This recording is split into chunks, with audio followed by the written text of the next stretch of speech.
Bonjour, à quoi faut-il s'attendre pour les bitcoins pour cette nouvelle semaine? C'est ce que nous allons voir dans l'analyse du jour. Mais avant de commencer, n'oubliez pas de vous abonner, de mettre un petit pouce bleu et de laisser un commentaire. Alors déjà, désolé si j'ai pas fait de vidéo depuis lundi dernier, mais comme je vous ai dit dans la dernière vidéo, du coup, je commençais à être malade et puis malheureusement ça s'est pas amélioré, au contraire, ça s'est un peu aggravé. Donc voilà, j'étais pas trop bien pour faire des vidéos, donc j'ai préféré m'abstenir. Donc aujourd'hui, on va reprendre avec une petite analyse weekly. On va également voir du côté du court terme. Et sans perdre de temps, on va se diriger directement vers la cryptomap de la semaine, du coup, qui est bien verte, hein. Le Bitcoin a quand même bien rebondi cette semaine, même si là on a atteint un petit palier, une petite résistance. Et du coup, pratiquement l'ensemble des altcoins sont dans le vert avec des hausses en moyenne de 10-20%, hein, même si on a également, hein, comme d'hab, des mêmes coins qui nous font du 80%. Et puis d'ailleurs, Fed qui nous fait un joli 66%. Mais voilà, dans l'ensemble, on est plutôt aux alentours des 20%. On a quand même HNT et Node qui nous font respectivement moins 10 et moins 13, et Ton de son côté moins 17, mais c'est un peu normal, Ton, alors si vous n'êtes pas au courant, donc Ton déjà c'est lié à Telegram, il y a le cofondateur de Telegram qui a été arrêté il y a quelques jours en France, en bref, allez vous renseigner si ça vous intéresse, et voilà, donc ceci explique cela. Voilà, on va se diriger du coup vers notre ami le dollar et on a atteint bien notre premier objectif, hein, qui était le bas du range, hein. Donc pour l'instant, il continue à faire ce qu'on veut qu'il fasse exactement, hein. C'est-à-dire après être allé en haut du range, on voulait surtout pas qu'il casse le haut du range, on voulait qu'il, dans un premier temps, rejoigne cette petite trendline, hein, trendline qui dure depuis le mois de juillet, et puis finalement qu'il casse cette trendline, hein. Ça faisait un an qu'on attendait la cassure de cette trendline, et le retour au bas du range un petit peu moins, hein, ça faisait depuis le mois de décembre, hein, donc plus de 6 mois qu'on attendait le retour au bas du range. Donc on a cassé la trendline, on est bien comme prévenu, comme prévu, venu rechercher le bas du range. Maintenant, il n'y a plus qu'une chose à faire, c'est casser le bas du range. Pourquoi? Puisqu'on a une première vague baissière, une consolidation qui est peut-être une accumulation ou une redistribution. Et puis finalement, donc ce qu'on veut, c'est valider le scénario de la redistribution et de casser le bas du range et d'avoir une nouvelle jambe baissière, hein. Une vague 1, une vague B. Alors, on va pas faire de l'idiotisme là parce que c'est un peu compliqué à voir comment s'est construit cette vague B. Et ensuite, eh bien, une cassure et une vague C. Voilà. Et ce serait extrêmement bullish sur le Bitcoin. Alors, dans la dernière vidéo, on se demandait qui c'était le menteur. Je vous disais que, bon, moi bien entendu, j'aimerais bien et je pense qu'il y a plus de chances que ce soit le Bitcoin, puisque en cassant déjà la trendline, le dollar a montré des signes de faiblesse. Donc pour l'instant, ça tient la route, puisque le Bitcoin a bien rebondi depuis. Il est passé de 49 000 à 65 000 dollars, quelque chose comme ça, alors que le dollar a continué à chuter. Donc pour l'instant, il semblerait que ce soit le dollar le menteur. Alors je rappelle, s'il y a des nouveaux sur la chaîne, pourquoi on dit qu'il y a un menteur, puisque sur du moyen long terme, le Bitcoin et le dollar sont toujours, depuis la création du Bitcoin, inversement corrélés sur le moyen long terme. À court terme, ils peuvent être corrélés comme ils peuvent ne pas l'être. Et à court terme, quand ils vont dans le même sens, eh bien on dit qu'il y a un menteur, puisque sur du moyen long terme, ils ne peuvent pas aller dans le même sens. Donc c'est forcément que ça va se redécorréler au bout d'un moment. En général, ça ne dure pas plus de quelques jours ou quelques semaines. Et voilà. Et ces moments-là, c'est des moments clés, parce qu'en général, justement, vu qu'il y en a un qui va dans le mauvais sens, après il rattrape son retard, et on peut voir des fortes hausses, notamment, voilà, par exemple, les 49 000 ou 64 000 dollars, ça peut être un bon exemple. Voilà, donc, prudence quand même, puisque bien qu'on a atteint notre premier, enfin on va dire même notre deuxième objectif, eh bien on est sur un gros support, on est sur le bas du range, donc on pourrait avoir un rebond, alors on pourrait aussi avoir on pourrait très bien retourner en haut du range, puis même casser le range vers le haut, hein. Voilà, bon, c'est pas ce qu'on veut, bien entendu. Mais si on doit casser par le bas, on pourrait avoir un petit rebond avant, puisque c'est un support. Au passage, également, on verra dans l'analyse aujourd'hui que le Bitcoin, lui, il est sous une résistance, hein. Donc on a le dollar sur un support, le Bitcoin sous une résistance. Vous voyez que tout peut s'inverser. Voilà. Le dollar peut très bien rebondir et le Bitcoin peut très bien, chuter sous une résistance. Donc, c'est pas non plus le moment de faire les foufous. Voilà. Mais c'est un niveau clé, c'est un niveau très important, puisque si le dollar casse son support et que par la même occasion le Bitcoin break sa résistance, et bien là, c'est tout gagné. Voilà. Alors quand je dis break, attention, hein, on parle de weekly, de clôture et de bougie de confirmation, la totale. Voilà. S'il y a tout ça, eh bien, ça sent extrêmement bon pour le Bitcoin et il faudra s'attendre à un gros mouvement haussier. Voilà. Uniquement si on a ces critères. Donc, on va aller jeter un petit coup d'œil rapido sur le CME futur pour les gaps. Bon, il n'y a pas de gap, voilà, très bien. Donc on peut passer, vous voyez qu'il n'y a pas de gap cette semaine. Donc on peut passer directement à l'Ethereum. L'Ethereum, la semaine dernière, on a fait une belle clôture de réintégration dans ce potentiel bull flag. Hein. Après, ici, on est venu. On a réintégré, c'est ce qu'on voulait. Maintenant, on est sur la bougie de confirmation. Donc c'est une petite semaine décisive également pour l'Ethereum. Il faut clôturer au-dessus des 2600 $ déjà, premièrement. Et deuxièmement, ce serait même bien d'avoir une bougie verte pour confirmer. Parce que je vous rappelle, on ne confirme pas une bougie de cassure avec une bougie rouge. Ça veut dire, tant qu'on reste au-dessus des 2600, c'est-à-dire qu'on ne repasse pas en dessous, bon, bah, c'est pas bearish, mais c'est pas non plus bullish. Ce sera neutre. Voilà, si on clôture vers là, vers entre les 2006 et les 2007, ce sera neutre.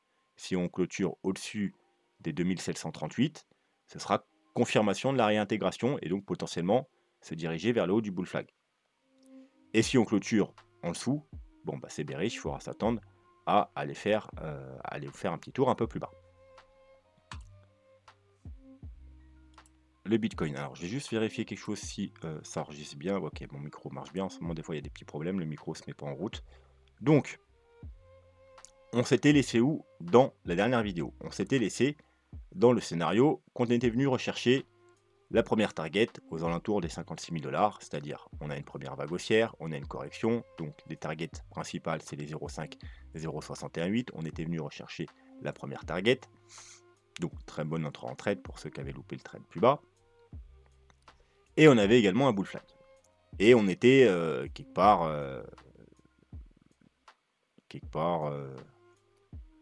là-dedans, voilà, dans cette bougie-là, sous une résistance. Donc c'était, voilà, encore une fois, pas le moment d'acheter comme on avait dit sous la résistance. Donc de là, il y avait deux scénarios. Soit on n'a pas fini cette petite correction et on va aller retester le bas du bull flag, puis au passage, retester les 0,5, voire même avec une petite mèche pour les 0,618. Donc, bon moment pour chercher des achats. Bien entendu, si les conditions sont requises. C'est ce que je vous avais dit, moi, si on y revient et que les conditions sont requises, je prendrai un trade. Deuxième scénario, on a trouvé le bas de la 2 ici, et du coup, on va pas y revenir, et on va casser le bull flag. Donc dans ce cas-là, pareil, on peut également entrer en trade. Et je vous ai dit aussi que si on vient pas là et qu'on casse ici, je prendrai le trade aussi, même si je suis pas fan des breakouts, puisque j'ai pas pu prendre le trade ici, vu que tout simplement j'étais pas devant les écrans, même si on avait repéré le niveau des 49 000 $ des semaines et des semaines en avance, malheureusement, pour du trading, je ne prépare pas d'ordre à l'avance. Je prends mes trades en direct. Pour l'investissement, oui. Alors, vous savez que j'ai déjà tous mes bitcoins in full, donc je ne réinvestis pas. Si j'aurais dû réinvestir, j'aurais mis un ordre à 50 000 $, 50 200 un petit peu. Toujours voilà, assurer un peu. Mais pour le trading, par contre, je fais jamais ça. Moi, je suis en direct. Il faut que les conditions soient bonnes sur le court terme, le moyen terme. J'ai des stops serrés. Et voilà. Donc, quand il y a des mèches comme ça, voilà, c'est pas possible très dur de prendre un trade à l'avance et de programmer son stop parce qu'il sera sûrement pris. Donc moi je prends jamais si je suis pas devant l'écran. Voilà, donc j'étais pas là devant l'écran ici, j'étais pas là devant l'écran ici, donc je vous ai dit que si on y revient ou si on casse, et j'avais mis mes petites alarmes, rappelez-vous la semaine dernière, exprès pour ne pas louper ce trade. Donc je l'ai pas loupé, hein, voilà, la cassure, j'ai acheté, hop, tout simplement, la première cassure ici, je l'ai laissée, tout simplement parce que rappelez-vous, je vous avais dit attention, il y aura la résistance juste au-dessus, donc j'attendais de voir la réaction sur la résistance. On est venu sur la résistance, on est venu faire un pullback. Donc j'ai attendu de voir comment ça se passe. On est allé un peu en dessous. Fake out réintégration. Vous savez que moi, c'est le meilleur. Voilà. Donc en gros, c'est même pas un break que, si vous voulez, en théorie, j'ai joué le break, mais sur du court terme, j'ai joué le fake out. Et vous savez que ça, j'adore jouer les fake out. Donc voilà, c'est plus un fake out que j'ai joué que le break finalement, au final. Puisque je suis descendu sur les petits time frames. Puisque vous voyez, on a fait petite réintégration, mais directement, pas de bougie de validation. Et hop, on reclôture au-dessus. Fake out, voilà. Et là, je suis rentré en trade vers ici, vous voyez, c'est un petit peu plus sur cette bougie-là, voilà, 59 500 et quelques, quelque chose comme ça. Voilà, 59 000, alors là, c'est sur Bitgate, c'est pas tout à fait les mêmes prix.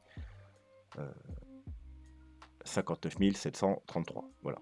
Et là, 64 300, j'ai partagé le trade. Si je partage ici, c'est pas pour rien, c'est qu'on arrive sur la première chose. Alors je sais qu'il y en a, ils m'ont dit oui, pourquoi tu ne les partages pas en direct? Bon bah déjà, c'est pas mon boulot, hein, c'est pas un Twitter payant, quelque chose payant où je partage tous mes trades. Et le trade, on en avait parlé à l'avance, en général, quasiment tous mes trades, je les annonce en avance en vidéo. Et c'est vrai que des fois, je vous les partage au moment où je les prends. Mais voilà, c'est pas une règle, hein. Techniquement, si vous suivez les vidéos, vous devez être capable, si vous suivez mes vidéos depuis un certain temps, de prendre vos trades tout seul. Voilà. Peut-être qu'un jour, je ferai quelque chose de payant sur Discord ou sur Telegram, mais pour l'instant, c'est pas le cas. Donc, j'ai pas non plus le devoir de vous partager tous mes trades en direct, hein. Voilà, je suis pas l'abbé Pierre, j'en ai partagé déjà assez comme ça. Et celui-là, on l'avait vu tout simplement en vidéo. Donc, après, à vous de prendre vos décisions. Et pour les nouveaux, si vous n'en êtes pas capable encore, si vous suivez mes vidéos, vous en serez probablement capable dans les mois qui viennent. Bref, du coup, j'ai partagé parce qu'on était là. On était là, vous voyez, 64 000, 64 300. Pourquoi? Bah, tout à fait bon, niveau clé. Et vous voyez que le niveau que j'ai partagé il y a 2-3 jours, eh bien, on va se remettre en daily, eh bien, voilà. Il a bien fait son rôle, hein. Alors, on a en 12 heures, mais une bougie, deux bougies, trois bougies, quatre bougies, voilà, que des bougies de Rogy, c'est franchement en daily, voilà. Une mèche, un rejet, une mèche, un rejet, une mèche, un rejet, une mèche, un rejet. Voilà. Pourquoi? Bah, c'est tout simplement, alors pas que, mais déjà, bah, on est en plein dans la zone de rechargement de short intermédiaire, donc le rectangle orange, mais on est surtout pile poil sur le bas de la zone de rechargement de short global, hein. Ça veut dire du sommet du top du top du top, 64 000 jusqu'au bas. Voilà, c'est la zone de rechargement de short. Donc c'est normal, c'est une zone où on prend des profits. Donc ceux qui sont entrés en trade ici, ici ou ici, peu importe, il y a un TP1 à prendre ici. Après, à vous de voir si vous voulez prendre un gros TP ou un petit TP, mais il y a un TP à prendre, ne serait-ce que 10%, 20%, mais il y a un TP à prendre, obligatoirement. Et ça peut être également pour certains, si ça s'appelle une zone de rechargement de short, c'est que c'est également un bon niveau pour shorter. Par exemple, si vous pensez qu'on n'a pas fait un plus bas ici et on va faire une nouvelle jambe baissière, eh bien c'est un bon niveau également pour shorter. Si au contraire vous pensez qu'on est haussier, abstenez-vous de short. Parce que peut-être qu'on va avoir une petite correction court terme, mais voilà, si vous pensez qu'on va monter pour la suite, cherchez plutôt des achats. Voilà, hein, quand on suit la tendance. Donc sur du court terme, on est pour l'instant haussier, donc c'est mieux de chercher de la hausse. Effectivement, par contre, sur du moyen terme, on est baissier. Donc c'est pas non plus déconnant de chercher des shorts sur les zones de rechargement de short. Voilà, donc on a la zone de rechargement de short. On est sous une résistance. Il n'y a pas que la zone de rechargement de short, on va le voir après avec les indicateurs. Mais de toute façon, c'est à elle toute seule, ça suffit en général. Et comme on l'a vu, le dollar, lui, est sur un support, le Bitcoin sous une résistance. Donc, c'est un moment clé. Voilà. Alors, comme je vous ai dit, le dollar il va peut-être rebondir un peu. Du coup, le Bitcoin, pendant ce temps-là, il va peut-être corriger un peu. Et ensuite, on verra. Si le dollar casse son support et que le Bitcoin arrive à casser sa résistance, ça va être plutôt joli à voir. Donc, on va aller voir rapidement les autres graphiques. Donc, à celui-là, bon, on est venu, hop, résistance sous la trendline. Et voilà, un peu plus haut, il y aura encore, on va encore se la prendre, cette résistance, pendant quelques semaines. Surtout qu'il y aura aussi le haut du bull flag. Hein, voilà, donc ici, il faudra faire très attention également vers les 66 000 $. Mais là, voilà, on est venu déjà pratiquement taper cette trendline. Hein, je vous le rappelle, c'est une trendline très très long terme, hein, qui date depuis 2013. Donc, trendline très important. Voilà, donc on est sous une résistance. Alors je vous rappelle que si jamais on break tout ça, donc les 66, 67, allez même 68 000 $, on valide, bah, on récupère la trendline, on valide le bull flag, et l'objectif du bull flag, il est aux alentours maintenant de 115 000 $, un peu plus bas qu'avant, puisque vous voyez ça descend, donc forcément l'objectif descend un peu, donc aux alentours des 115 000 $. Autre graphique, hop là, c'est celui-là, c'est le range qu'on a cassé vers le bas, on est parfaitement venu chercher l'objectif. Et là, on est de retour sous la médiane. Donc voilà, c'est normal, résistance, médiane. C'est pas le moment de prendre des achats. Maintenant, à la rigueur, les trades peuvent se faire à la cassure de cette médiane, la cassure de la zone de rechargement de short. Donc oui, là, c'est possible, mais pour l'instant, bah, c'est plus un niveau pour ceux qui recherchent des shorts que pour ceux qui recherchent des longues. Et attention, juste au-dessus, il y aura une grosse résistance aux 71 000 $. Il y aura bien entendu le haut du range et bien entendu le haut du canal. Je vous rappelle, le Bitcoin a évolué dans un canal, il l'a cassé, il l'a réintégré, on est venu chercher la médiane du canal. Hein, donc il faut surtout éviter de casser cette médiane. Hein, donc maintenant, aux alentours en ce moment, autour des 56 000. Sinon, bah, c'est retour sur le bas du canal aux 46 000, donc on voudrait éviter. Et au contraire, on veut regagner ce canal, recasser ce canal, sortir de ce range par le haut et aller chercher l'objectif du range. Donc ce serait le premier objectif en cas de reprise haussière aux alentours des 85 000 $. Puis après, on aura le deuxième objectif aux 115 000, bien entendu, par rapport au graphique précédent. Ensuite, on va aller faire un petit tour du côté de quelques indicateurs. Donc pour ça, on passe sur le graphique long terme, donc le Bitcoin Index. Et on va commencer par le super trend. Donc le super trend, hein, je vais dézoomer pour vous voyez ceux qui sont un peu nouveaux, qui ne connaissent pas. Donc voilà, c'est alors ça traîne un peu parce que normalement on a beaucoup plus de... Ou alors on est sur le mauvais graphique. Je pense, voilà, qu'on est sur le mauvais graphique. Donc je rappelle, Bitcoin Index, le graphique avec le plus historique depuis 2009. Et bon, comme vous pouvez voir, en weekly, le super trend est assez pertinent pour nous donner les tendances long terme et baissières comme haussières, en gros, en quelque sorte, les bull market et les bear market. Quand ça passe dans le rouge, eh bien, c'est plutôt problématique, vous voyez, comme ici, par exemple. Alors, c'était pas vraiment, c'est un mini bear market, mais vous voyez, on est passé dans le rouge. Il s'est passé quoi? On a eu un joli rebond, mais regardez. Regardez qui c'est qui a bloqué. C'est le super trend. 1, 2, 3, 4 bougies, finalement rejet, boum. Alors, c'est pas le super trend qui a fait cette bougie, c'est le Covid, mais il a marqué le niveau, il a marqué le stop. Il a dit, vous ne passerez pas. Et bon, voilà. Après, il y a eu le Covid et du coup, ça a entraîné une grosse chute. Et ensuite, regardez là encore. Résistance, résistance, résistance. Et une fois qu'on a passé, eh ben, il y a eu quoi? Boum. C'est parti. Voilà. Ici, on est passé dans le rouge.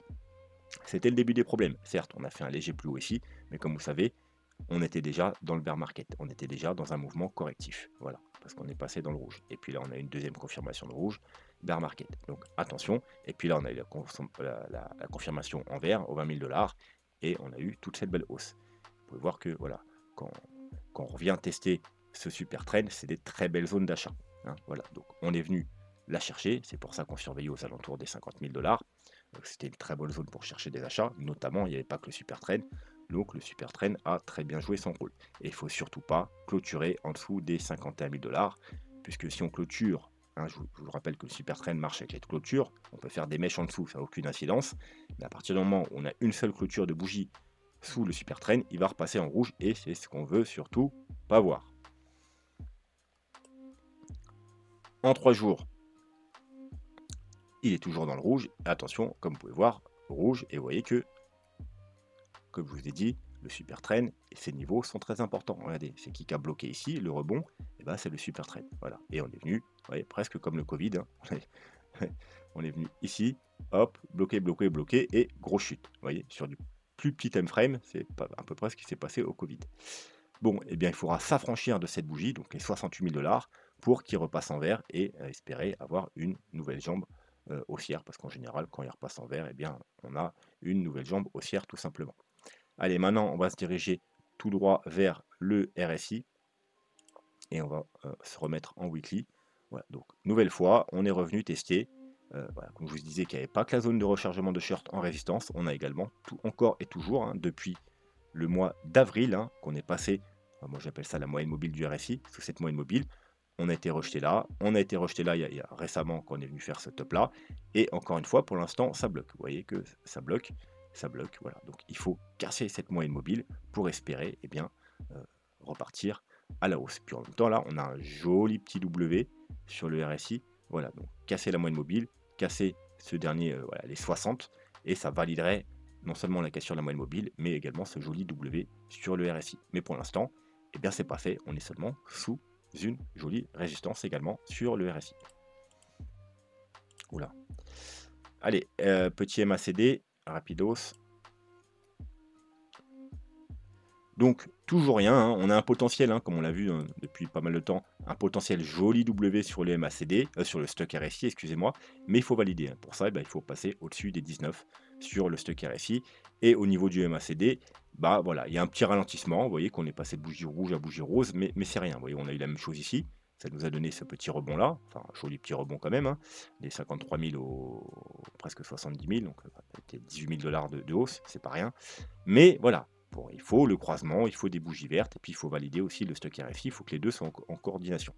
Bien entendu, pour être prévenu plus tôt, il faut aller voir le 3 jours. Et le 3 jours, on a potentiellement, à la clôture, plutôt, on aura une validation. Alors, on a déjà eu vous savez, la validation du, du stock RSI depuis un moment, hein, depuis le mois de juillet. On est revenu faire, on a une sorte de jolie divergence ici, hein, divergence cachée, puisqu'on fait un plus bas et on fait un plus haut. Donc c'est même pas une divergence cachée, c'est une divergence tout court d'ailleurs. On a la même chose, non, on n'a pas la même chose ici.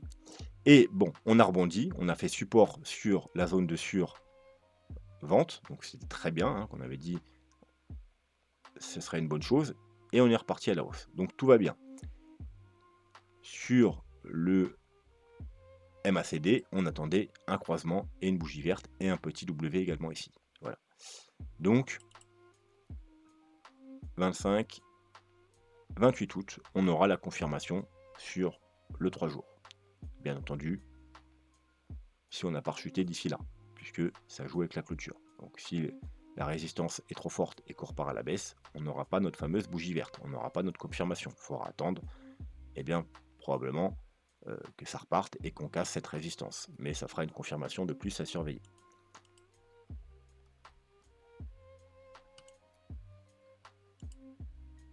Et moyenne mobile, on est arrivé sur notre objectif, hein, rappelez-vous, l'objectif à la question ici, c'était d'aller rechercher la moyenne mobile 50, chose faite, et une fois qu'on est venu rechercher cette moyenne mobile 50, le premier objectif du rebond, bah, c'est de retour sur notre moyenne mobile 21. Voilà, pullback, et puis ensuite, si ça doit repartir à la baisse, souvent c'est à partir de là, des fois ça fait un petit fake out, mais globalement c'est dans cette zone-là.